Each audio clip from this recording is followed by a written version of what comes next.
இடமலம் entertainment நேயர்களுக்கு வணக்கம். ஒரு 2, 3 முக்கியமான விஷயத்த அப்படி பேசி இப்படி ஓடி போயிடலாம். அதாவது நேத்து இருந்து ரொம்ப பரபரப்பா ஓடிட்டு இருக்கிறது தமிழ்நாடு அரசின் விருதுகள் அறிவிப்பு திரைத்துறையில படங்களுக்கு, படத்தில் நடிச்சவங்களுக்கு, படத்தில் பணிபுரிந்த தொழில்நுட்ப கலைஞர்களுக்கு அப்படின்னு சொல்லி பல்வேறு விருதுகள். அதை தொடர்ந்து பல்வேறு சர்ச்சைகள். அதுக்கப்புறம் லோகேஷ் கனகராஜ் அவர்கள் சம்பந்தமான ஒரு சர்ச்சை ஒன்று ஏற்பட்டுச்சு. அதுக்கப்புறம் அவர் இப்ப அவர் டைரக்ட் பண்ணிட்டு இருக்காரு இல்லையா ஒரு தெலுங்கு படம், அது சம்பந்தமா ஒரு சர்ச்சை பேசுவோம். நம்முடைய நண்பர் சுரேன் இணைஞ்சிருக்காரு. வணக்கம். வணக்கம். ஸ்டேட் அவார்ட்ஸ் நிறைய பேருக்கு கிடைச்சிருக்குது.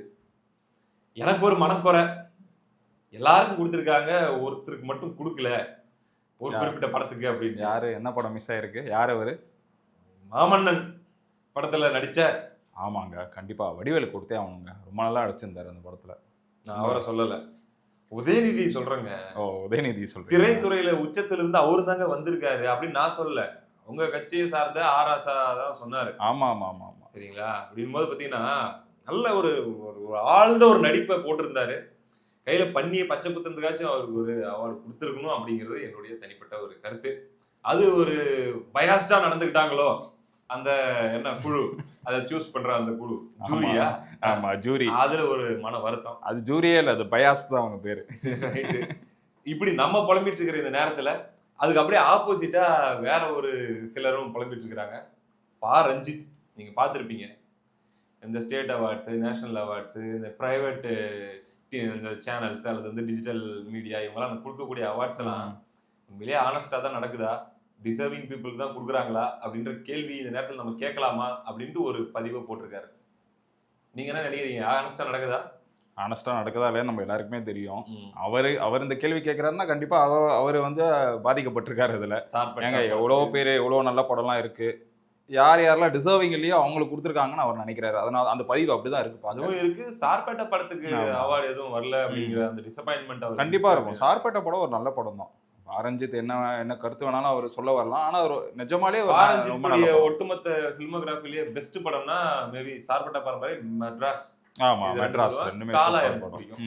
இப்படிதான் எனக்கு என்னுடைய ரேட்டிங் இருக்கு. ஆக்சுவலா எனக்கு அட்டகத்தியும் பிடிக்கும். அட்டகத்தியில அந்த இவர் தினேஷோட ஒரு காமெடி சீக்வன்ஸ்லாம் ரொம்ப நல்லா இருக்கும். எனக்கு அட்டகத்தியும் பிடிக்கும். நல்ல படம் தான் அது. மியூசிக் ரொம்ப பிடிக்கும் அட்டகத்தில. அவர் அடுத்து பாத்தீங்கன்னா மரியாதைக்குரிய அண்ணன் சுரேஷ் காமாட்சி பாத்தீங்கன்னா அவருடைய தயாரிப்பில் வெளிவந்த ஒரு படம் மிக மிக அவசரம் சொல்லி அவருடைய சில பதிவுகள்லாம் கூட நான் பார்க்க முடிஞ்சு, சில பேட்டிகள்லாம் பார்க்க முடிஞ்சு. ரொம்ப வேதனை வெளிப்படுத்தியிருக்காரு. ஏன்னா உண்மையான அக்கறையோடு எடுக்கப்பட்ட ஒரு படம். இல்ல, அது ஒரு ரியல் லைஃப் சிச்சுவேஷனை பத்தி எடுக்கிறாங்க அந்த மூவி. அதுக்கு ரெகக்னிஷன் அவர் வந்து கொடுக்கலன்னு நினைக்கிறது கண்டிப்பா அவர் கோபம் வரதாங்க செய்யும். ஆமா ஆமா, அவர் சொன்னாரு அது எவ்வளோ அது வந்து எக்ஸ்சிஎம் ஜெயலலிதா அம்மா இருந்தாங்கன்னா அது கண்டிப்பா அதை வந்து அப்ரிஷியேட் பண்ணியிருப்பாங்க அந்த படத்தை அப்படின்னு சொன்னாரு. அது அவங்க இருந்து இந்த படத்தை பார்த்துருக்கணும்னு ஆசைப்படுறேன். அவங்க பார்த்துனாங்கன்னா அப்படி அவங்க அதை கனெக்ட் பண்ணியிருப்பாங்க. ரொம்ப சந்தோஷப்பட்டு. ஆமா, இல்ல இந்த மாதிரி படம் யாரும் எடுக்கிறது இல்லைல்ல. போலீஸ் கான்ஸ்டபிள்லாம் எவ்வளோ கோத்ரூ பண்றாங்க. அதுவும் முக்கியமா லேடிஸ் கான்ஸ்டபிள்ஸ்லாம் ரொம்ப நேரம் ரோட்ல நிக்கிறாங்க. நிறைய இடத்துல வந்து பந்தோபஸ்துக்குலாம் அவங்க வந்து ப்ரொடெக்ட் பண்றது நிக்கிறாங்க. அவங்களால எங்க ரெஸ்ட் ரூம் போக முடியும்? ஜென்ஸ்னா நம்ம எங்க வேணாலும் போயிட்டு வந்துடலாம். அவங்களால போக முடியாது. அதை பேஸ் பண்ணி ஒரு படம் அது. அண்ட் மோரோவர் அவர் தான் டைரக்ட் பண்ணியிருக்காரு. அவருக்கு அவார்ட் கேட்கல.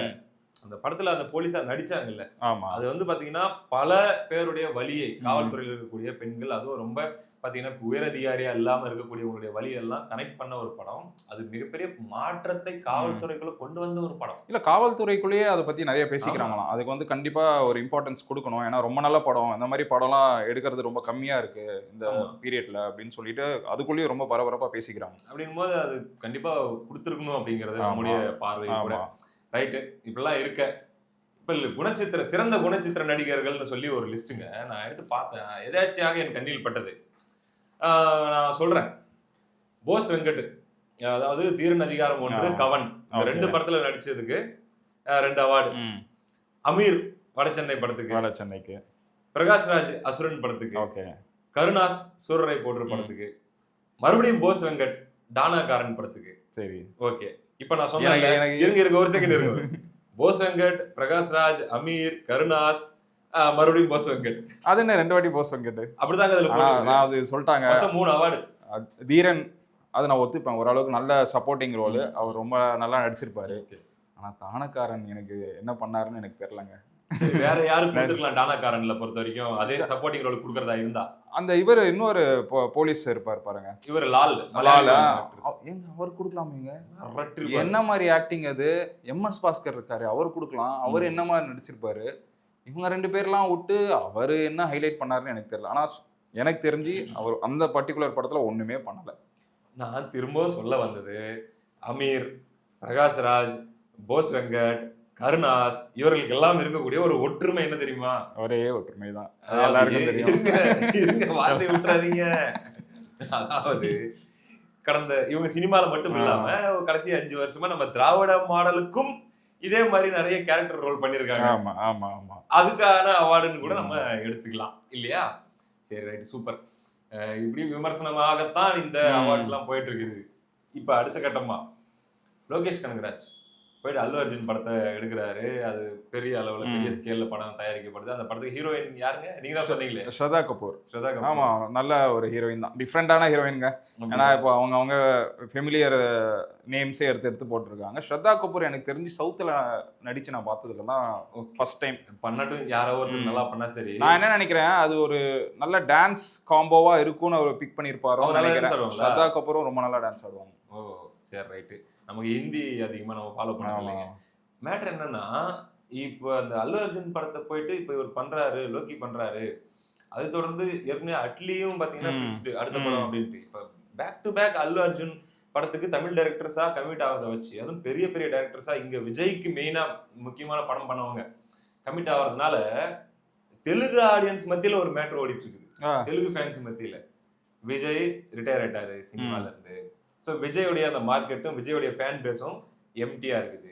தமிழ்நாட்டுல ஒரு ஸ்பேஸ் இருக்கு, ஒரு வெற்றிடம் இருக்கு. ரஜினி சொன்னாரு இல்லையா 2017 அரசியல் வர்றதுக்கு, அந்த மாதிரி ஒரு வெற்றிடம் இருக்கு. அந்த வெற்றிடத்தை அல்லு அர்ஜுன் நிரப்ப போகிறார்.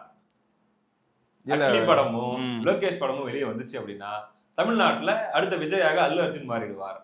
இது நீங்க எப்படி பாக்குறீங்க? எனக்கு தெரிஞ்சு அல்லு அர்ஜுன் வரலாம், நடிக்கலாம். ஆனா வந்து இடத்த நல்லா ஓடலாம். இடத்த ஃபுல்ஃபில் பண்ற அளவுக்கு அவர் இடம் பிடிப்பாராங்கிறது ஒரு பெரிய கொஸ்டின் மார்க் தான். நான் பாக்குற வரைக்கும் வேற வைக்கணுமா அதுக்கு? கண்டிப்பா வாய்ப்பே இல்லைங்க. அவ்வளவுதான், கண்டிப்பா வாய்ப்பே இல்லை. விஜய் இடத்த வந்து ஃபுல்ஃபில் பண்றதெல்லாம் ப்ராக்டிகலி இம்பாசிபிள், சான்ஸே கிடையாது. ஆமா, இன்னும் தமிழ் இண்டஸ்ட்ரியிலேயே இன்னும் கண்ணு கட்டின தூரம் வரைக்கும் யாரும் அந்த இடத்துல இருக்கிற மாதிரி எனக்கு தெரியல. அதாவது விஜய்க்கு அடுத்த ஜெனரேஷன்ல சொல்றேன். ஏன்னா நான் புஷ்பா படத்தையே நான் வந்து ஓகே பேன் இந்தியா ஹிட், ஆனா நான் அது ஒரு ட்ரோலா தான் பாக்குறேன். நீங்க நம்ப மாட்டீங்க. அதுவும் அதுல தமிழ் டப்பிங் இருக்கு பாருங்க, அந்த டப்பிங் ஆர்டிஸ்ட்க்கு நான் ரொம்ப பெரிய ஃபேன். ஐயோ, நம்ம வரும் அப்பப்போ பண்ணி காட்டுவார், வர மாதிரி எக்ஸ்ட்ரா நிறைய இருக்கும். நீங்க நம்ப மாட்டீங்க, பிரைம்ல தான் நினைக்கிறேன் அந்த படம் வந்தது. சரி பார்த்து தொலைச்சிருவோன்னு ஒரு நாள் என்ன பண்ணிட்டேன், போட்டேங்க, பிளே பண்ணிட்டேன். தலைகீழா தொங்கிட்டு இருப்பார்ல ஒரு ஆர்மர்ல, அந்த ஒரு 5 நிமிஷம் பார்த்த உடனே டேய் ஆப் பண்ணிட்டு செதறா இந்த ஏரியால இருக்காதரா அப்படிங்கிற மாதிரி நமக்கு ஃபீல் வந்துச்சு. பார்க்க முடியல என்னால. ஆனா அது எப்படி ரசிச்சாங்களோ, குழப்பி அடிச்சுட்டாங்க நார்த் இந்தியால. சரி விடுங்க, அது அவங்க டேஸ்ட் இருந்துட்டு போகுது. இப்ப லோகேஷ் கனகராஜ் மேல வந்து அந்த விமர்சனம், தமிழ் சினிமாவுக்கு துரோகம் பண்ணி விட்டான், விட்டுட்டு போயிட்டாரு. ஏற்கனவே இங்க எல்சியூ லைன் அப் அப்படின்னு சொல்லி கைதி 2, ரோலெக்ஸ், அதுக்கப்புறம் விக்ரம் 2 இதெல்லாம் இருந்துட்டு இருந்துச்சு. ஆனா வந்து எல்லாத்தையும் விட்டடிச்சுட்டு இப்படி போயிட்டாரே அப்படின்ட்டுலாம் இருந்துட்டு இருந்துச்சு இல்லையா? அது கிளாரிஃபை பண்ணாரு பிரஸ் மீட்ல. அந்த பிரஸ் மீட்ல ஒரு விஷயம் நடந்துச்சு, நீங்க கவனிச்சிங்களா? அது கேட்கக்கூடாத கொஸ்டின்ஸ்லாம் லோகேஷ் கனகராஜ் கிட்ட கேட்டதும் நான் பார்த்தேன். ஃபேமிலியை ட்ராக் பண்ணது, இது இன்னைக்கு நேற்றுலாம் பண்ணலங்க, காலகாலமாக பண்ணிட்டு தான் இருக்காங்க. என்ன எதுக்கு பதிலே சொல்ல முடியாதோ அந்த மாதிரி கேள்விகள் தான் அவனுக்கு கேட்பானுங்க. எப்பயுமே நான் நிறைய இன்டர்வியூஸ் பார்த்துக்கிறேன், ஃபேமிலி பத்தி கேள்வி கேட்டாலே லோகேஷ் கனகராஜ் வந்து வெளிப்படுத்திக்க விரும்ப மாட்டாப்ல, டீடைல்ஸே சொல்ல விரும்ப மாட்டாரு, பேரோ எதுவுமே சொல்ல விரும்ப மாட்டாரு, எதுவுமே தெரியாது. அவன் நிறைய இதுல லோகேஷ் கனகராஜ் சொல்லிருக்காரு, இன்டர்வியூல ஃபேமிலியை விட்டுருங்க, ஃபேமிலிங்க அதை வந்து நான் கொண்டு வர விரும்பல அப்படின்னும் போது என்னங்க நம்மள மாதிரி 2 மடங்கு வயசு இருக்குங்க உட்கார்ந்து கேள்வி கேட்க. அவரு கேட்கிற தோனியை பாத்தீங்களா, ஒரு மாதிரி இப்படி கை வச்சிருப்பாரு, வச்சுக்கிட்டு இந்த கொஸ்டின் கேட்பாரு. எவ்வளவு திமிருங்க இதெல்லாம். அதாவது ஒருத்தன் வந்து நின்று நான் நீங்க கேள்வி கேளுங்க நான் பதில் சொல்றேன் அப்படின்னா என்ன வேணும், செருப்ப கழட்டி அடிச்சுட்டு நான் உண்மையிலே எனக்கு அப்படி கேட்கணுங்கிறதுக்காக ஆள் யாருன்னு இல்ல. நீங்க ரிலேஷன்ஷிப்ல இருந்தீங்க, அதெல்லாம் கேட்கணுமா அந்த கேள்விலாம்? அவன் ஒய்ஃப் இருக்கு, அவருக்கு குழந்தைகள் இருக்கு, அதுவும் எல்லாருக்கும் முன்னாடி அந்த இடத்துல நீங்க ரிலேஷன்ஷிப்ல இருந்தீங்களே, அது கல்யாணம் வரைக்கும் போகுமா, ஃபேமிலி ஆகுமா அப்படின்னு கேட்கறது. அவர் நல்லா பதில் சொல்லிருக்காரு, எனக்கு ஆல்ரெடி ஃபேமிலி இருக்குங்க அப்படின்னு. உள்ள பத்தி தெரிஞ்சிருக்கும் ப்ரோ, வெளியே காட்டிக்கல, உள்ள வெறி ஆயிருப்பா மனுஷன், நல்லாவே தெரியுது பார்க்கும்போது. ஆனா இல்ல இந்த மாதிரி ட்ரிகர் பண்றதுனால கிடைக்கிற ஆன்சர் வந்து அது ஒரு பப்ளிசிட்டி அவங்களுக்கு. இவங்களை மதிக்கணும்னு தோணுமா மறுபடியும் வேற யாருக்காச்சும் இந்த மாதிரி இவங்களை கூப்பிட்டு உட்கார வச்சு இவங்களாம் பதில் சொல்லணும்னு தோணுமா இன்னொரு டைம்? எதுக்கு தான் இப்படி பண்றாங்கன்னு தெரியல. எனிஹோ இந்த தெலுங்கு படத்தை முடிச்சுட்டு இன்னொன்னு இந்த அல்லு அர்ஜுன் படத்துக்கு ஸ்ரத்தா கபூர், சிம்பு படத்துக்கு ப்ரூனல் தாக்கூரை வந்து போட்டிருக்காங்களாம் சிம்பு STR 51க்கு. ஏன்னா ரொம்ப நாளா தனுஷோட ஒரு கான்ட்ரவர்சி போயிட்டு இருந்தது. 49 வரல, 50 வரல, 51 அஸ்வத் அந்த டிராகன் படம் டைரக்டர் அவரோட இதுல ப்ரூனல் தாக்கூர் கன்ஃபார்ம் பண்ணிட்டதா சொல்றாங்க. அப்படியா? ஆமா, நான் 2-3 போஸ்டரும் பார்த்தேன் இன்னைக்கு இன்ஸ்டாகிராம்ல. அது எப்படி நமக்கெல்லாம் பாதி தலை வெள்ளையாயிட்டு இருக்கும், மிருனால் தாக்கூருக்கும் பாதி தலை வெள்ளையாயிட்டு இருக்கும், டை அடிச்சு கூட்டு கேட்பாங்களா? இதுல என்ன நான் பாக்குறதா தனுஷோட ஒரு கான்ட்ரவர்சி போயிருந்தது, அவங்க 2 பேரும் கல்யாணம் பண்ணிக்க போறாங்க, அப்படியே பிடிச்சி இதுல போட்டு STRோட கான்ட்ரவர்சி மட்டும் இல்லைங்க, என்னமோ ரோட்ல போற வாரவெல்லாம் தனுஷை பார்த்து வைரேறிங்கிறான். பர்சனல் அது எண்ட் ஆஃப் த டே. இல்ல இது என்ன இப்ப காலகாலமா கான்ட்ரவர்சி இந்த மாதிரி ரூமர்ஸ் எல்லாம் போயிட்டு தான் இருக்கு. அப்படியே தனுஷ்க்கு வந்தாலும் 2 பேர் கூடயே வராங்க, கூடயே போறாங்க, அப்பா அப்படின்னு சொல்லி அவங்க உயிராத்தானே இருக்கிறாங்க. அவங்களுக்கு இல்லாத பிரச்சனை வெளியே இருக்கிறவங்க அவங்களுக்கு என்ன இல்ல டென்ஷன் ஆவறவங்கலாம் வெறி பிடிச்ச ப்ரூனல் தாக்கூர் ஃபேன்ஸ் நினைக்கிறேன். இருந்தாலும் அதுக்காக அவங்க என்ன காலம் ஃபுல்லா கன்னியாஸ்திரி மாதிரி அவங்கள இல்ல வந்து அவங்க வந்து வாழ்க்கை ஃபுல்லா அவங்க சன்னியாசியாவா இருக்கணும், என்னங்க லாஜிக் இது? அவங்களுக்கு யாரை பிடிக்குதோ அவங்க கல்யாணம் பண்ணிட்டு போறாங்க. பட் இது ரூமர் அப்படின்ற மாதிரி தான் அவங்க. ஆமா ஆமா ஆமா ஆமா, எதுவும் கன்ஃபார்ம்டு நியூஸ் கிடையாது இதை பொறுத்த வரைக்கும். ஓகே, பல விஷயங்கள் போயிட்டு இருக்குது. இதை தாண்டி பாத்தீங்கன்னா சுந்தர்சி ரஜினி கமல் படத்துல ஒரு பிரம்மாண்டமான ஒரு அனௌன்ஸ்மெண்ட் கொடுத்து அது ரொம்ப ஹைப்பை கிரியேட் பண்ணிருமா. அதுக்கப்புறம் அது என்ன ஆயிடுச்சு அப்படின்னா அவங்களுக்குள்ள மிஸ் அண்டர்ஸ்டாண்டிங் வந்து வெளியே வந்துட்டாரு. வெளியே வந்ததுக்கு அப்புறம் அவர் என் ஜோன்ல நான் ஒரு படம் பண்றேன் அப்படின்னு தான் புருஷன் அப்படின்ட்டு ஒரு படத்துடைய ப்ரோமோ விட்டாங்க. அவரு ஹிப்பா பாதி, அப்புறம் விஷால் ஹீரோவை வச்சு தமன்னா ஹீரோயின். தமன்னா இப்ப முன்ன விட இப்ப ரொம்ப ஹைப்ல இருக்காங்கன்னு நினைக்கிறேன். ஆமா, இல்லங்க ஒரு பாட்டுக்கு 5 கோடி வாங்குறாங்க இப்ப. அப்படியா? படத்துக்கு எவ்வளவு வாங்க போறாங்கன்னு தெரியல. சோ மார்க்கெட் உண்மையிலேயே அவங்களுக்கு இப்ப இன்னும் பீக்ல இருக்காங்க நினைக்கிறேன். அவங்க என்னமோ ஒரு சில பேர் நடிச்சு அந்த கன்சிஸ்டன்சியோட இருக்கிறதோட வெறும் ஒரு 2-3 டான்ஸுக்கு ஆடி நல்ல மார்க்கெட்டை சஸ்டெயின் பண்ற ஆக்ட்ரஸ் தான் தமன்னா. சில ஆக்ட்ரஸ் வந்து ஆக்ட்ரஸ் ஆகட்டும் ஆக்டர்ஸ் ஆகட்டும் அந்த நியர் அந்த 40 கிட்ட வரும்போது பாத்தீங்கன்னா இன்னும் ரொம்ப பிடிச்சவங்களா மாறிடுறாங்க. அதுல இவங்களும் ஒருத்தங்க, தமன்னாவும் ஒருத்தங்க. அப்போ அவங்க அதுல ஹீரோயினா பண்றாங்க. கண்டிப்பா ஒரு காமெடியான ஒரு மூவியா தான் இருக்கும் அப்படின்னு நினைக்கிறேன். என்னன்னா படத்துடைய எனக்கு தெரிஞ்சு தமன்னா ரொம்ப காலங்களுக்கு அப்புறம் தமிழ்ல படம் நடிக்கிறாங்கன்னு நினைக்கிறேன். ஏன்னா தமன்னா லாஸ்டா அந்த ஜெயிலர்ல சின்னதா ஒரு கேமியோ பண்ணிருக்காங்க. இதை பொறுத்தவரைக்கும் நான் என்ன நினைக்கிறேன்னா காமெடி ஃபேமிலி என்டர்டெய்னர் மாதிரி, பட் கிளாமர் சுந்தர்சினாலே கிளாமர் ஃபுல்லா. ஏன்னா ஷூட்டிங் வந்து படத்துக்கு இடைப்பட்ட காலத்துக்கு நிறுத்தப்பட்டிருக்கிறது. காரணம் படப்பிடிப்புல சுந்தர்சிக்கு ஏதோ உடம்பு சரியில்லாம போயிடுச்சு அப்படிங்கிற மாதிரி அந்த ஷூட்டிங் வந்து இப்போதைக்கு நிறுத்தப்பட்டிருக்கு அப்படின்ற ஒரு செய்தி நம்ம கேள்விப்படுறோம். அப்புறம் விஜய் சேதுபதிக்கும் அதே மாதிரி அடிபட்டுருச்சு அப்படின்ற. ஆமா ஆமா, அவர் பிரஸ் மீட்ல பார்த்தேன், ஏதோ கையில ஏதோ ஃப்ராக்சர் ஸ்டன் சீக்வன்ஸ்ல அதுக்கு போட்டாங்க பாருங்க நியூஸ். விஜய் சேதுபதி படுகாயம், படப்பிடிப்பு ரத்து, பகீர் செய்திகள் அப்படிங்கிற மாதிரி போட்டிருந்தாங்க. சுந்தரல கட்டு போட்டிருந்தாங்க. அதுக்கு வந்து ஓவர் ஹைப், என்னமோ காலையே உடஞ்ச மாதிரி. Okay right. அதே போல AK-64 கன்ஃபார்ம் ஆயிடுச்சுன்னு சொல்றாங்க. ஆமா ஆமா, அந்த same good bad actor. Okay, ரொம்ப நாளா ப்ரொடியூசர் வந்து செட் ஆகாம அவர் கேக்குற சேலரி கொஞ்சம் ஃபைனலைஸ் ஆகாம கொஞ்சம் பிரச்சனை போயிட்டு இருந்ததாக இருந்தது. இப்போ ஃபைனலைஸ் ஆயிடுச்சு அப்படின்ற மாதிரி ஒரு தகவலும் வருது.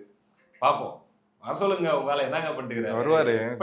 கார் ஓட்டிட்டு இருக்கோம், மற்ற விஷயங்கள்ல கான்சன்ட்ரேட் பண்றோம். இப்ப எப்படி உங்களால அரசியல்ல கான்சன்ட்ரேட் பண்ற மாதிரி எங்கால கார் ஓட்டுறதுல கான்சன்ட்ரேட் பண்ணிட்டு இருக்காரு. எல்லாம் நல்லபடியா ஒரு இடத்துக்கு வந்து சேர்ந்தா சந்தோஷம். ஓகே, பாப்போம். நெக்ஸ்ட் அடுத்த நிகழ்ச்சியில சந்திப்போம். ரொம்ப நன்றி. தேங்க்யூ.